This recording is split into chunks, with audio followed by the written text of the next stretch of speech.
There are dragons in this world, as you can possibly tell from the cover and the fact that this is a dragon fantasy reading vlog. There's this art installation in my city at the moment, which is really cute. Oh! You are gonna know within the first few chapters whether you're gonna get along with the writing style. So in this reading vlog, I am gonna be reading 3 more fantasy books featuring dragons. This is a follow-on to a reading vlog that I made last year where I read 3 other books featuring dragons, and I'm really excited to film this vlog. I love reading fantasy books about dragons, and I've picked out 3 really interesting books that have really stood out to me for various reasons. So the first book that I'm picking up is The Sky on Fire by Jenn Lyons, which is a new release that came out in July. It's a standalone, which I love because we know I hate committing to long series. Saying that, the second book that I'm going to be picking up is the start of a new series, and it's not a complete series, so there's going to be quite a wait until book 2, but it's one that I've heard a lot of hype about. It's called When the Moon Hatched by Sarah A. Parker, and I love this cover. I think it is stunning, so very excited to pick this one up. The third and final book that I'm going to be reading is one that I haven't really heard many people talk about. It's called The Flames of Albiyon by Menzies. Jenn is actually a booktuber, and this was self-published or indie published back in, I want to say 2021, and I've had it on my Kindle since then, so I am going to take advantage of the opportunity to finally read it, and hopefully this is going to be really cozy and heartwarming. I've heard mostly good things from the reviews that I've seen, but I haven't seen anyone talking about it specifically on BookTube yet. So yeah, those are the 3 books that I'm going to be reading in this vlog. Let me know in the comments if you have any recommendations for fantasy books about dragons. I still haven't read Fourth Wing, and I was going to read it for this vlog. However, I'm actually going to read it for a different vlog that I'm going to be doing towards the end of the year because it fits into that vlog better, I think. I did also try and pick up the Temeraire series for this vlog. I tried reading the first book. I tried listening to the audiobook, I should say, and I didn't like the narrator, and also the audiobook on Everend seemed a bit glitchy. I don't know whether it was my phone or the audiobook, but it kept like pausing randomly and it was really annoying me. I will probably try that again at some point in the future, but I think I'm going to have to read it physically. So yeah, thank you for watching this vlog, and I hope you enjoy. So the first book that I've decided to read for this vlog is The Sky on Fire by Jenn Lyons, which is a new standalone fantasy. It only came out in July, I believe, so I haven't heard many reviews for it yet, but what I have heard has been quite mixed, so very interested to see what I think of this.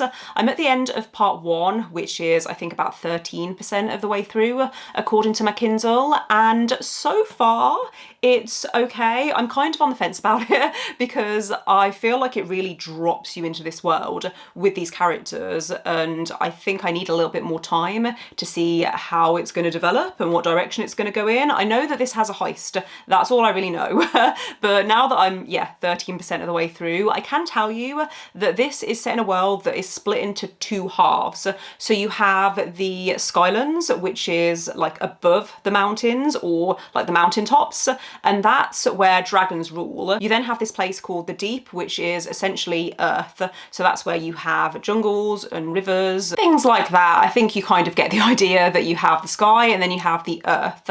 And we're following this main character who I think is called Anna Rod. I keep wanting to call her Angharad because that's my cousin's name, but I know that's not what it is. She was from the Skylands originally, however she was executed, not even exiled, she was executed, but she survived, and she's been living in the Deep ever since. The book opens with her getting into a little bit of trouble, and she is rescued by this group of people who still seem a little bit mysterious, and that's kind of the first part, is this survival story where they're trying to escape this situation. Like I said, I'm not sure how I feel about it because the world seems interesting, but there's quite a few characters, and so far not many of them have much depth, so hopefully that will come throughout this next part. I am excited to carry on reading this, and I will let you know once I have more thoughts. I thought I would check in with you quickly on The Sky on Fire because I'm now around a third of the way through, so not that much further in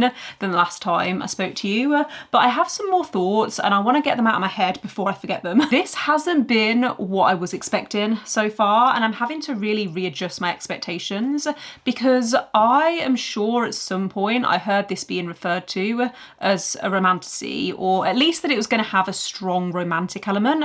And so far it hasn't, which is actually fine because the little romance that has been hinted at, I found quite jarring. Like the way that it was introduced was basically near the beginning, the main character had this thought about this character, and it was something like, oh, she's flirting with me, and I hadn't picked up on that at all. So to me, it felt like I was being told rather than shown that there was going to be something between these characters. And I know that it could be a me thing because I am someone who loves a slow burn, and I don't want the characters to really think about each other in a romantic way until they've got to know each other a little more. Like, I want to be shown the flirting and the banter, not told that they find each other attractive. I just find that a really jarring way to introduce a romance. And also, I don't think I like the romantic interest. I find her a little bit abrasive. So mixed feelings so far. I do think there's some really interesting elements to the world and the society. For example, in the Sky Cities, people wear rings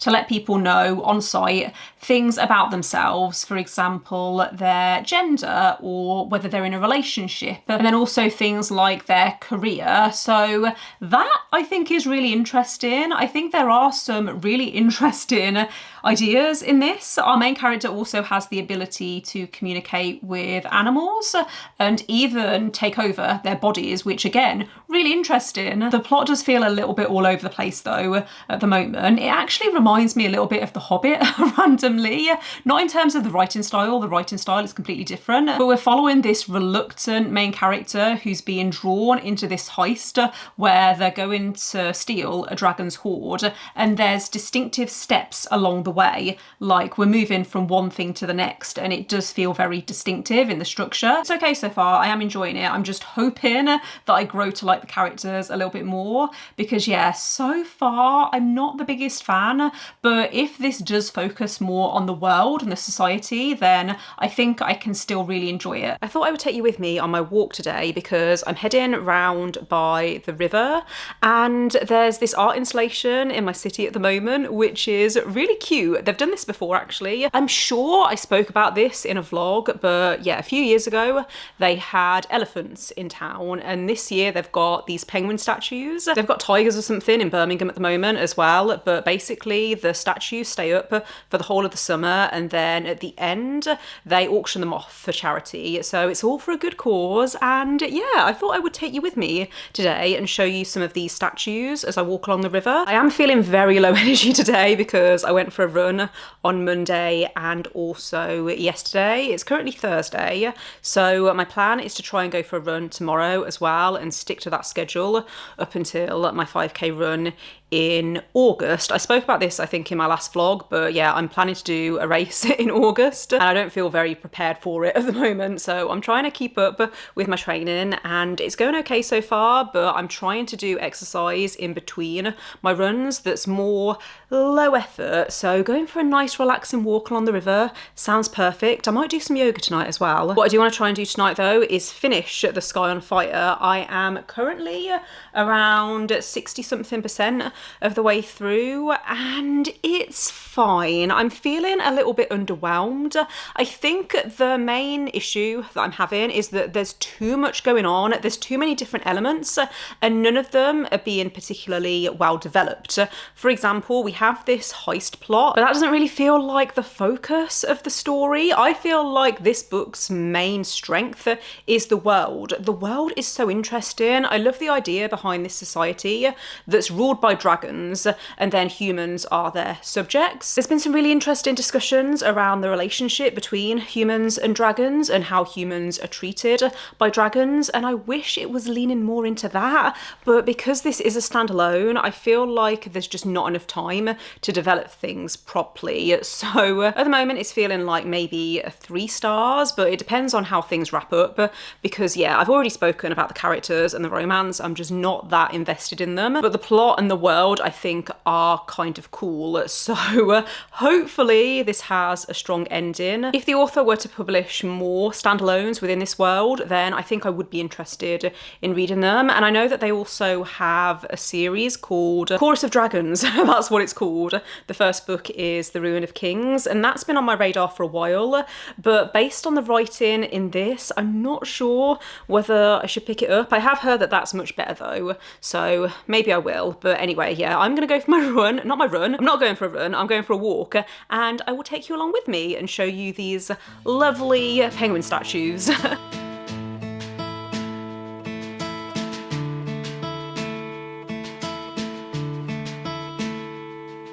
Oh, I can just see her, so beautiful and sweet, with her hair and her actions more tame. She's probably less damaged and has a nice family, though my brothers would have loved you the same.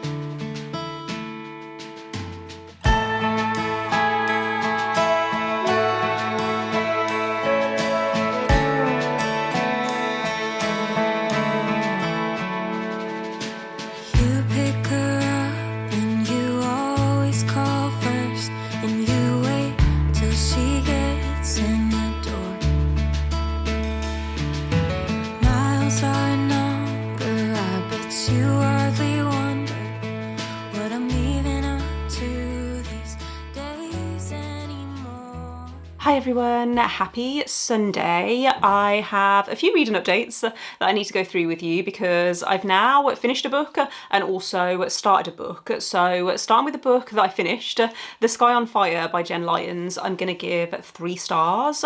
I enjoyed most of this, however I think it ended up being something other than what I wanted. I wanted it to feel more intense, and instead this felt like a fun adventure type story, and that's fine. It's just, again, not what I was really looking for. I thought the world was fascinating, but I struggled with the characters. I think this needed another 50 to even 100 pages in the beginning to really establish the character dynamics and the relationships. I could see that there was an attempt at a found family, but it wasn't really working for me because it felt very forced. The romantic elements ended up being quite a small part of the story, so even though I didn't love the way that the romance was introduced, I didn't mind the direction that it went in, and I think if you're looking for a book where romance isn't the main focus, this could work for you. This is also a queer norm setting, and there's lots and lots of LGBTQ+ rep, so again, something that I wanted to mention because I think some people would really love this.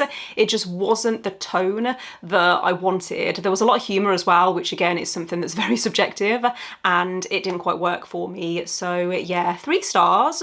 Wouldn't go out of my way to recommend it, but also I didn't hate it or anything. Last night I decided to make a start on When the Moon Hatched by Sarah A. Parker, which has been getting quite a lot of hype recently. I got the Waterstones special edition because I love the stenciled edges. I think they are beautiful, and based on early reviews, I had a feeling that I was going to really like this, and so far so good.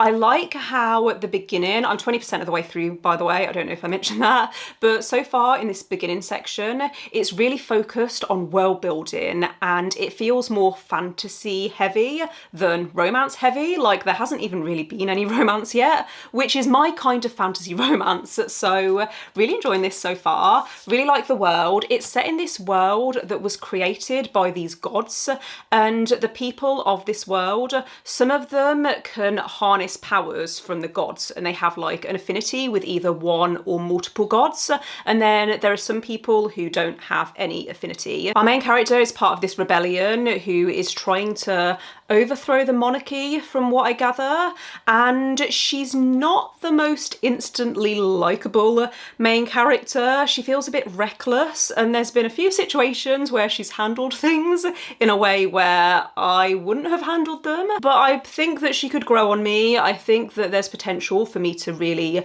love this book because the world so far has been really interesting. There are dragons in this world, as you can possibly possibly tell from the cover and the fact that this is a dragon fantasy reading vlog, but essentially the dragons of this world.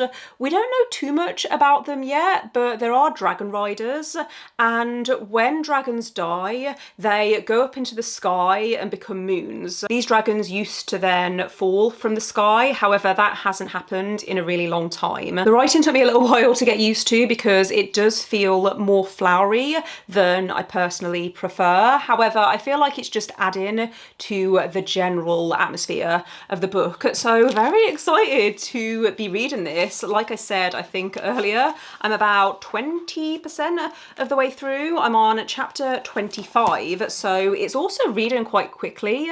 Considering the writing, I don't think it flows as well as like a more conversational writing style. I'm surprised by how quickly I am reading this, so hoping to read another chunk today. I don't have many plans today, so I could try and get halfway through it if I'm feeling ambitious, but I also need to sort out the bookshelf that's behind the camera. So for anyone who doesn't know, we have in this flat, we have 4 bookshelves which are kind of obviously behind me, and then there's another bookshelf on the other side of the room, and my partner decided last night to start rearranging our books. So we now have all of these shelves for hardbacks, and then we also have a paperback shelf over here, and I said I would help organise the paperback shelf. So if you've noticed the background looks a little bit different, then that is why. But yeah, I don't know whether I want to do that today because it's so warm. You might be able to hear the birds outside, but I've got the window open because I am melting in this room. So really all I want to do is read until maybe early evening when it might be a little bit cooler. Almost forgot to mention actually, but if you're in the UK, then When the Moon Hatched is also available through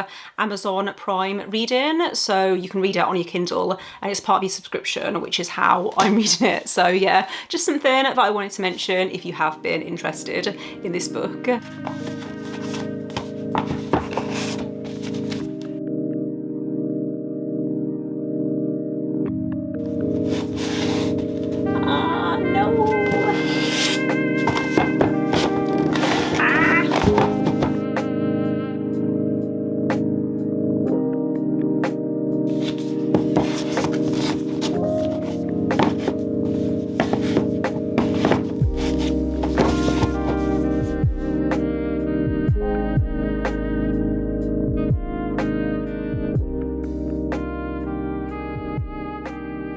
So my original goal last night was to try and get to the halfway point in When the Moon Hatched, which I didn't quite achieve.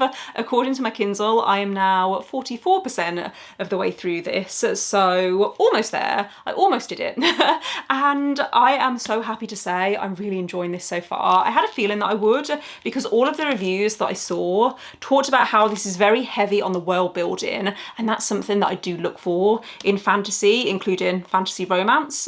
And this world is so interesting. It feels magical but also mysterious, and I'm hoping that the further that I get into the book, the more answers are going to be revealed. I feel like there's been parts where stuff has been mentioned but not explained, and I like that. It's building intrigue, and yeah, it feels really immersive. Every time I pick it up I feel like I'm there in this world, so it's going well. The only thing I'm not loving is the main character. We haven't actually learned that much about the main character's past yet, but it has been hinted that maybe there's some trauma there, and so I understand why she isn't willing to trust anyone, but it's still frustrating to read. I have a feeling that she's been written that way deliberately though, and maybe we're going to see her go through some growth and eventually she's going to swallow her pride and just get on with it. Love interest, on the other hand, I actually do quite like. There was a point that made me roll my eyes because the main character described him as the largest man that she had ever seen, and have I read this before? Yes, but am I still eating it up? Also yes. Something else that I'm not the biggest fan of is when a love interest has a nickname for the main character and they overuse it at every opportunity, and it just grates on me. It's happened in a few books. Serpent and the Wings of Night is the one that comes to mind, but especially the sequel to that. But hopefully this calms down a little bit because I am really enjoying it, and I think this has 5 stars 5-star potential. I have also just had a parcel arrive from Book Break and I can't remember what I requested, so I thought we could find out together. I don't request that many books from Book Break, so this is going to be something that I'm assuming I was really looking forward to, and it is. It's A Pirate's Life for Tea by Rebecca Thorne. So this is the sequel to Can't Spell Treason Without Tea, which I read earlier this year and really enjoyed, and I was excited to get the sequel, which I don't think it comes out until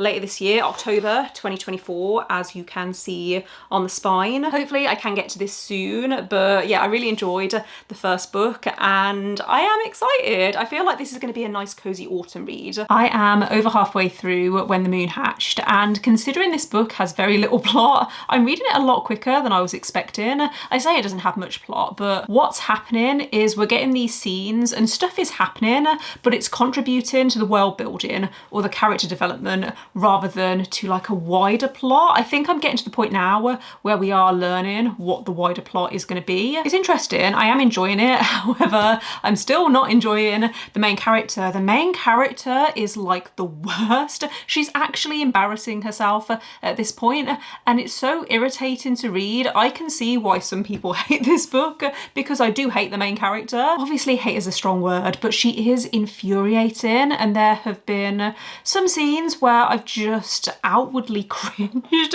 because of her behaviour and the way that she's thinking about stuff. All of that aside though, I am enjoying that this is a slow burn romance, even though I much prefer the love interest to the main character. I also don't mind the writing, which is the main thing that I was a little bit concerned about going into this, because I'd heard some people describe it as really flowery and poetic. I've also heard some people describe it as overwritten, and I can see that because there's been some stuff that I haven't loved. For example, there are certain words that have been changed unnecessarily, like instead of saying day or spelling day as D-A-Y, it's spelled D-A-E, and what was the point of that? Like, why was that needed? There is a glossary at the back. I'm actually finding that I don't need the glossary because I can kind of see what certain words are meant to mean, but yeah, it is a bit jarring at first and it takes a while to get used to. I feel like I'm not doing a very good job of explaining why I like this book. I think it's easier to focus on the stuff that I'm not liking, but I am enjoying this, I promise. I think it's going to be a solid 4 or even a 5 stars, depending on the ending, because we're moving in an interesting direction and I'm really interested to see how events are going to unfold from here. I've just received another parcel from Book Break, and once again I have no idea what this is, so I thought I would turn the camera on and open it and then we can find out together. It looks like a chunky one.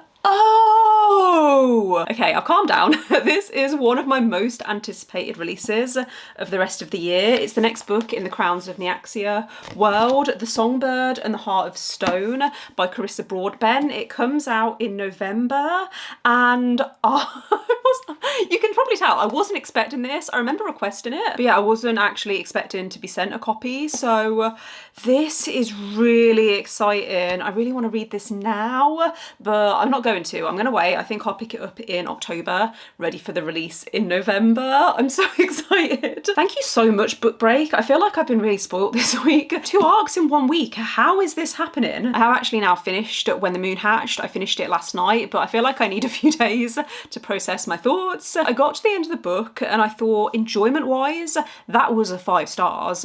I felt so absorbed in the story, and every time I picked it up, I was excited to read. But I also had so many issues with it. I don't know whether I can give it 5 stars, so I'm going to think on it and then I'll come back to you possibly tomorrow and let you know my final rating and also some final thoughts, because I do have many thoughts. Let's talk about When the Moon Hatched by Sarah A. Parker, because I have now finished this. I've had some time to reflect on my thoughts and feelings, and I think I'm going to give this a 4.5 stars, which might sound really confusing because I know I've ranted about this book, I had a lot of issues with it, and I stand by that. I think it was really frustrating reading about this main character and how she was so focused on revenge, and every time she felt a certain type of feeling, she would squash it down and refuse to acknowledge it and deal with it. However, I think there was a purpose to that, and so now, reflecting on the book, I understand why the main character was written that way. I thought this was a really great introduction to what is going to be a series. The second book actually was announced this week, which is really exciting. We do have to wait until October next year, which isn't exciting. I know I'm going to have to reread this at some point, but I think I'm going to really appreciate rereading this. It had a lot of build up, and now I know what direction this series is going in. I'm really excited. I can't tell you what the plot is for this first book because there is no plot. Like, even going into spoilers, I wouldn't really be able to explain what this book is about, other than it's setting up the rest of the series. It's establishing the characters and the world and this romance, which wasn't as much of a focus as I was expecting. It's definitely there and I think it's well done. However, I think that this is a fantasy romance for people who want fantasy with a romance. The romance is still significant. I feel like I need to stress that. Like, if you don't want any romance, then don't pick this up. This is the type of romantasy that I love, where you can tell that the author has put as much thought into the world as they have into the characters and the romance and the plot, even though this doesn't have a plot. I feel like I'm going round and round in circles. But yeah, all of that to say, I did really enjoy this, and I feel like it's one that's going to stick with me. I'm going to keep thinking about it, and I'm really anticipating the second book now. I've also managed to use this for one of the Our Fantasy bingo prompts because the main character is a bard, kind of like she masquerades as a bard at the start of the book, and this also has a big focus on music, so I feel like I can count that. Really liked the dragon representation in this as well. So there's 3 different species of dragons, and they live in different parts of the world because they thrive in different climates.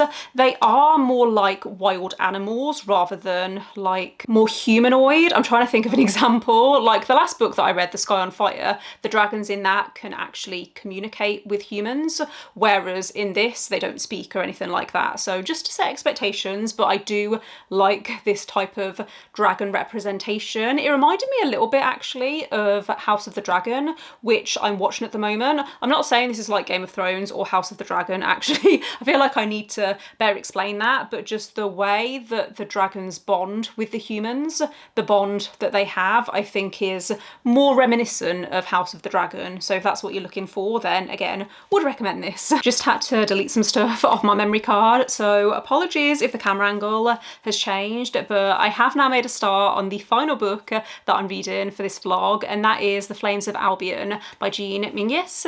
This is a cozy fantasy that's following a main character who has lived at this university for her entire life. She's now in her mid to late 20s, and as part of the agreement for her living at this university and continuing to study there, she helps out with chores and stuff. So she is cleaning this room one day when this dragon egg starts to hatch in front of her, and everyone is really surprised at this because they assumed that this dragon egg was fossilized and they didn't think that there was actually a live dragon inside, but it decides to hatch for our main character.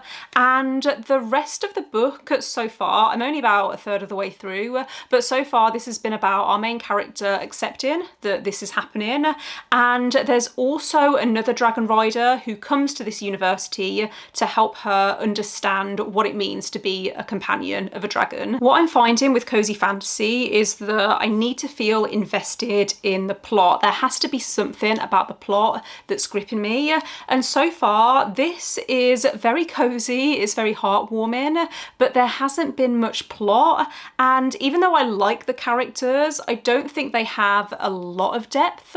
So I'm hoping that changes the further that I get into it. I'm currently around 30% of the way through, so it is reading quite quickly. I started it last night and I've already read 100 pages, so I'm flying through it. But yeah, I'm hoping that there's something that begins to grip me. I feel like we're getting hints of a plot, possibly possibly involving some politics, but we'll see. I feel like this is just going to be a cozy good time, and I don't know whether that's going to get a super high rating from me, but we'll see, because I have enjoyed cozy fantasy in the past, so maybe I just need to get further into it. Today has been what I like to call a rotting in bed day. I am so tired today, and I feel like I say this in almost every vlog clip, but trust me, today I am exhausted. I woke up at about 6 o'clock this morning because our upstairs neighbours were having some sort of party. They do this every so often, and yeah, it went on until 6 in the morning. So I woke up, eventually fell back asleep, and then when I finally got myself up, I've just been feeling really sluggish. So I've taken it easy this morning, I've had some breakfast, and I've read some of my book. So I'm now over halfway through The Flames of Albiyon, and I'm liking it so far. It's exactly what I was expecting. It's a cozy, sweet story with really likeable characters, and I think if I was being really nitpicky, I would say that I would like a little more depth to the characters. However, this is a 300-page fantasy book, so there's only so much you can do in that time, and I think that the characters are well described, and I like the found family vibes that is coming across.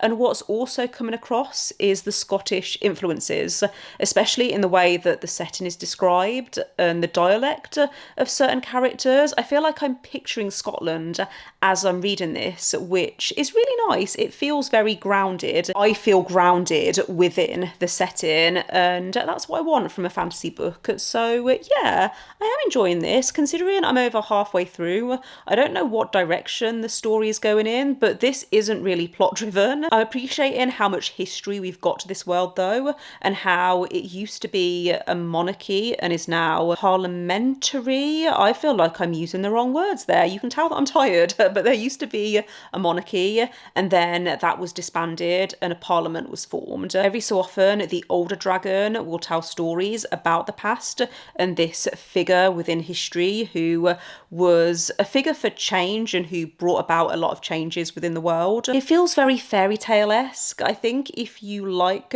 Legends and Lattes, or if you like T. Kingfisher's books, this might work for you. It's not dark or anything like T. Kingfisher's books can be. It is very light and whimsical, and yeah, I am enjoying this. I feel like it's flowing quite well. Struggling to get my words out. Oh my goodness. I need to wrap up this clip and have a nap, maybe. Or maybe I'll just finish my book. I think it's going to take me about 2 hours now to finish it. But yeah, I'm enjoying it so far. I think if you like the idea of a fantasy book with dragons and castles and a sapphic romance as well, this does have a lot of queer rep, then I think I would recommend it so far. But obviously I've got half the book left, so we'll see how things go in the second half. Apologies if the lighting looks a little bit weird in this update. I'm not used to filming this late in the evening, but I wanted to let you know I have now finished The Flames of Albiyon, and I think I'm going to give this 4 stars. It's probably closer to a 3.5. Going into this, I think I'd seen some reviews that had talked about how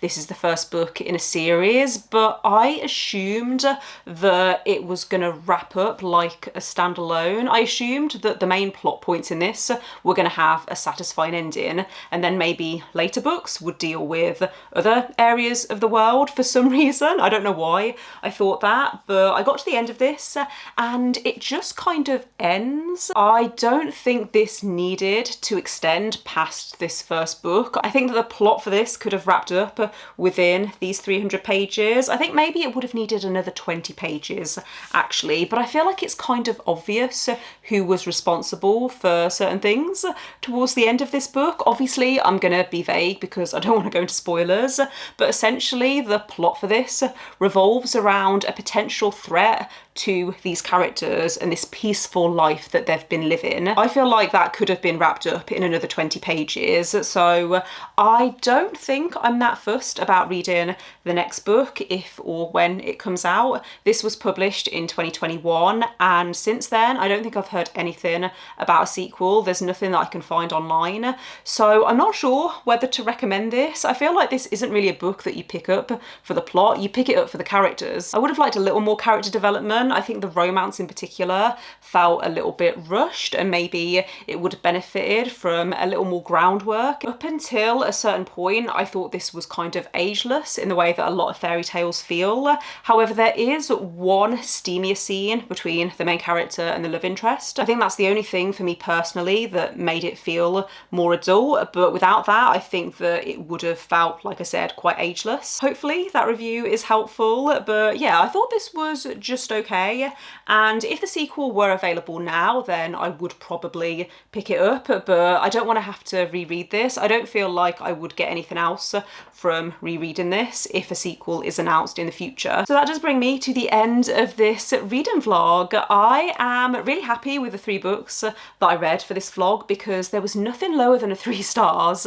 Obviously the first book that I read was The Sky on Fire by Jenn Lyons, which I would recommend if you're looking for an adventure fantasy that drops you straight into the action and it doesn't stop until you get to the end. If you're looking for something a little more slow and that maybe has more of a romantic focus, then When the Moon Hatched was pretty good in my opinion. I feel like that is quite a divisive one though, because you are going to know within the first few chapters whether you're going to get along with the writing style. Then finally, The Flames of Albiyon, I think I would recommend if you're looking for something that's more cozy and comforting. I think that you could potentially really enjoy this. But yeah, I'm gonna wrap things up here. Thanks again for watching, and let me know in the comments if you do have any more dragon book recommendations. Maybe I should make this an annual thing and do another vlog next year, but we will see how my plans go. Don't forget to give this video a thumbs up if you liked it, and click subscribe if you would like to see